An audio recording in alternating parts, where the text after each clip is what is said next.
I'm happy to introduce for you our first semester wrap-up edition of the Highlander News. Prior to watching our fantastic students highlight news around the school, the Fort Thomas District, and the community, I'd like to remind you of several important items as we enter the new year. First, I'm proud to announce that beginning January 6th, the entire academic portion of HHS will have been fully renovated and will be accessible to all students. This will also result in a fairly significant change in how we ask parents and the public to access school during school hours. Beginning January 6th, all visitors to Highlands will need to enter the building through the South Building entrance between the hours of 8 and 3.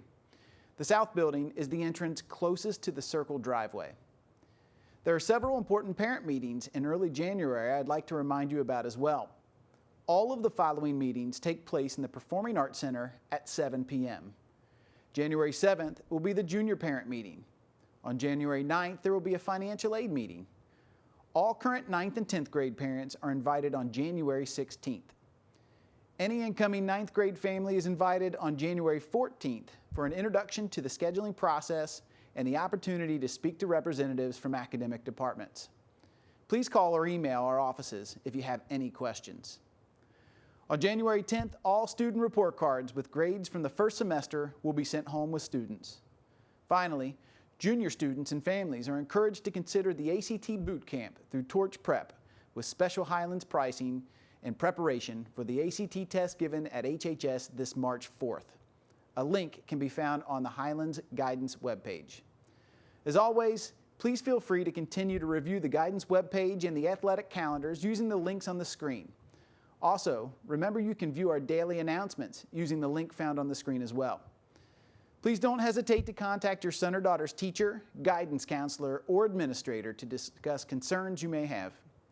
Thanks again for all you do to make Highlands such a wonderful place. I hope you enjoy the first semester edition of the Highlander News as much as they have enjoyed making it.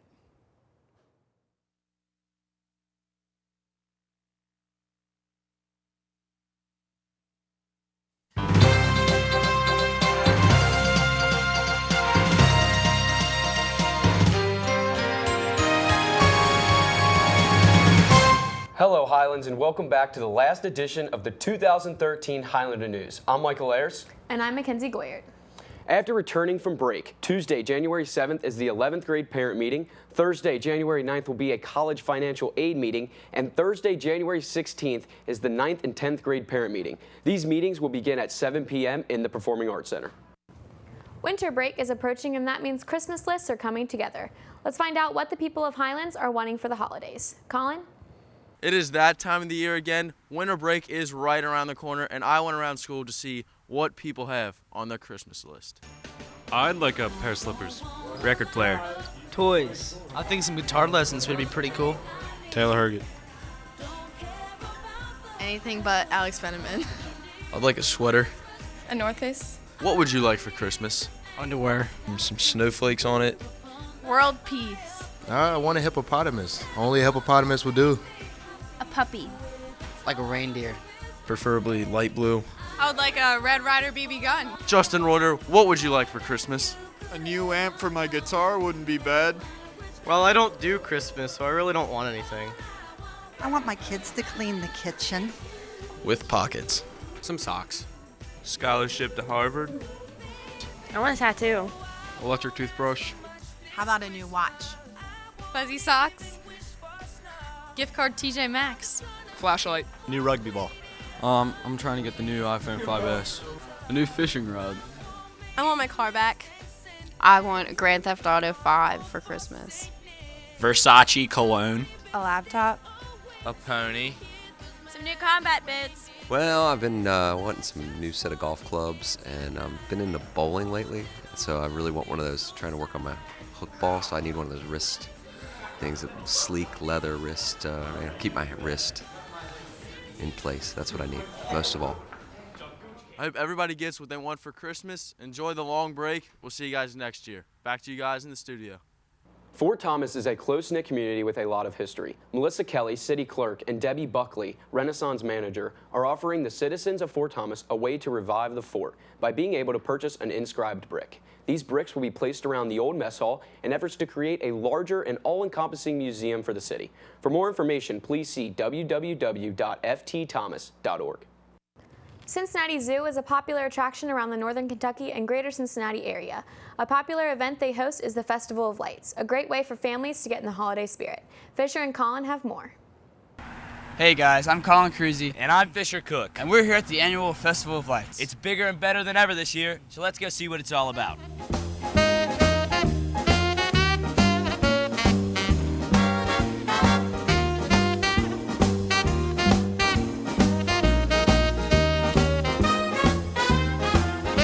One thing that I think is especially special about the Festival of Lights is how it brings families together under one common cause to celebrate Christmas, and they can look at all the beautiful lights that we have here and just bask in their own ambience, as I should say.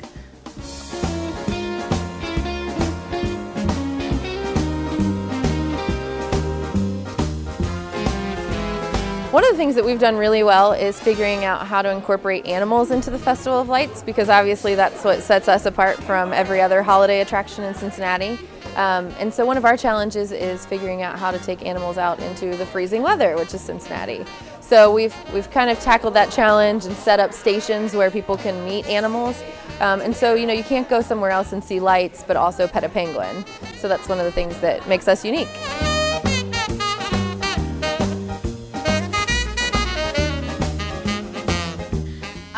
For me, it's a great time of the year to come out and celebrate the holidays. You get to see lots of animals as well. That's just a great time to see all the lights and get to see the animals at a different time of day than you would normally see. It's a great time for families to come out and celebrate with us. We've got something really special that nobody else has, because you can see lights anywhere, but it's the combination of the things we have going on here. It's the excellent food that we have, it's the demonstrations that we show how we're energy efficient, it's the lights, it's the animals, it's a little bit of everything, and so you add all that up and it's just something that's really unique.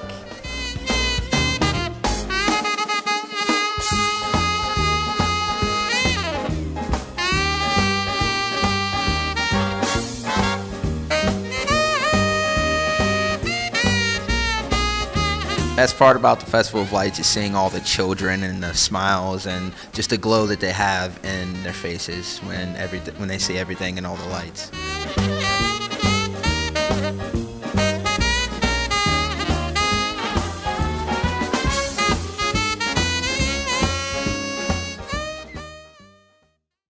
Hopefully, I'll make a visit of my own. Vito's Cafe, located on Highland Avenue, is having a white Christmas Eve candlelit buffet. So if you're looking for somewhere to eat on Christmas Eve, Vito's will definitely be a place to check out. On your first night of winter break this Friday, December 20th, Newport on the Levee will be hosting their annual Light Up the Levee event. More than 1 million holiday lights will dance in synchronization with holiday music. Schmitty's Barber Shop, located on North Fort Thomas Avenue, has been in business for over 60 years. A place where many generations have not only gotten their haircut, but also learned more about the community. This barbershop is in the process of being relocated. Olivia Ulmer caught up with some important individuals regarding the move. Well, all communities, large and small, have a fabric. Pieces and parts of the town make up the community, residential as well as business. And this is a part of the fabric of Fort Thomas, Schmitty's Barber Shop. Yes, I do get my haircut at Schmitty's. I've gone to Schmitty's my whole life. Brian and Dave, they were literally the greatest guys in the entire world. I've been going there for 5 years. It's really sad to see him move. I didn't get emotional. I got angry. I was angry and upset because of the tradition of the shop and how much it means to the community. We're going to be at the north end of town, but it's not really going to be the same. As many of you probably already know, the beloved barbershop right in the center of town, Smitty's, is actually being relocated. For Dave Briscoe, the owner, Smitty's, and many longtime customers of the shop, this move has been very devastating. Smitty's Barbershop has been here for 70 years. It started in 1943 in this building. Directly behind me is another office space, and the wall separating between the this location and the office space is going to be removed, and he is going to lease this large space to someone else. I'm just glad it's them and not me moving. So, but I wish them luck. The fact that that we've been here this long should say something for the barbershop. For their customers, I would say, go north, guys, and get your haircut. Hopefully Smitty's new home will be permanent. As the students and staff have probably noticed in the last day or two, the first floor is now open. Furniture is being moved into offices and classrooms, and upon returning from break, everything should be settled in with the first floor. Finally, we'll be finished with Phase 3 of Highlands High School, something we can all say we're very proud of. And now, for the last of the 2013 seasons, Paige Dower with sports. All right, thank you, Michael and Mackenzie. To start things off, the girls' basketball team is full of young talent this year, and they're still proving that they can hang with the older girls. And with the help of Tommy's leadership, they will have a successful season and great games like they did against Holy Cross. Whereas the boys are off to a little bit of a slower start, but they're looking to bounce back when they go head-to-head against Bishop Brossart this Friday at home. The bowling team is having a great season thus far, especially Jake Farley, who bowled a perfect 300 at the last match. And for those of you who don't know bowling, it means he got to strike 13 times in a row. For the 7th year in a row, our Highlands football team has made it to state. Unfortunately, we didn't walk away with a win this year. But the best part of the whole game was the student section, and all of the parents were on their feet cheering as loud as they could, which comes to show that even when we're on the losing side, you still play it as a team and have the whole community behind you from start to finish. But let's go get that state title next year and start a new tradition. And before we do that, Michael Ayers sat down with Coach Mueller to highlight his career here at Highlands. On December 9th, 2013, head football coach Dale Mueller stepped down.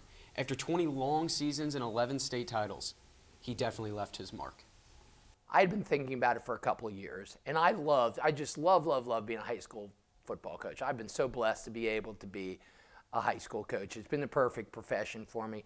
Guys have had such a big impact on my life, and I've just made so many friends. You know, I coach the guys, but I really consider myself more friends of the guys. It's a little sad for me, but tremendously excited for him. I know he's going to have a lot of fun and do a lot of different things with his life going forward. I respect his decision. Family's important, and they've dedicated their life around him, and now he's going to dedicate it around them. It's been an unbelievable experience for the last, I guess, about 19 years I've been here with him. He's taught me so much. He's been one of the biggest influences in my life, not just as a coach, but as a person, as a man. And I can't imagine have been working under anybody else all these years. For me, energy-wise, and really my time-wise, I just felt like it was time for me to stop. What I'll miss most about him is getting to observe the just tremendous influence he has on young people that he comes in contact with every day. Coach Mueller has taught me more than just to be a football player. He's taught me how to be a better man and a better leader. I think he influenced him by showing him the big picture and that the team is more important than the individual. The toughest thing for me would probably be this year's juniors, especially those guys that, started on offense. Guys like Bo and Jensen and Justin and Alex and Kyler. Those, it's just brutal for me to see them in the hall because I'd really like to be their coach next year. It's going to be hard getting a different coaching style in there, but I'm sure we can do the job pretty well. A week and a half ago, Coach Mueller coached in his last Highlands High School football game ever. Well, yeah, that was painful. Gosh, it was like a movie, and we were on the bad end of the movie. It was like the movie Hoosiers. Their backup quarterback comes in, throws a touchdown. And I really like to win. The whole thing is we're a fraternity of guys who are all out together to try to win the games.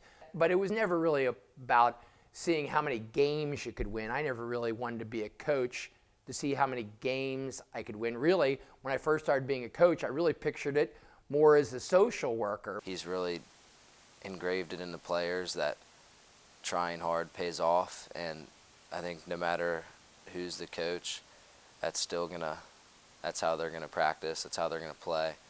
And really a lot of that credit goes to him. What it's really meant is getting to know guys and having a positive impact on them and them having a positive impact on me. I love the guy. There hasn't been another man in my life that's had the kind of influence on me like he has.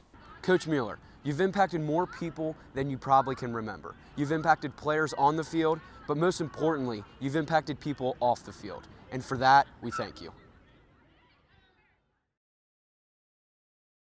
And that's it for sports. Michael and Mackenzie. That concludes this edition of the Highlander News. We hope everyone has a great winter break. We'll see you guys next year.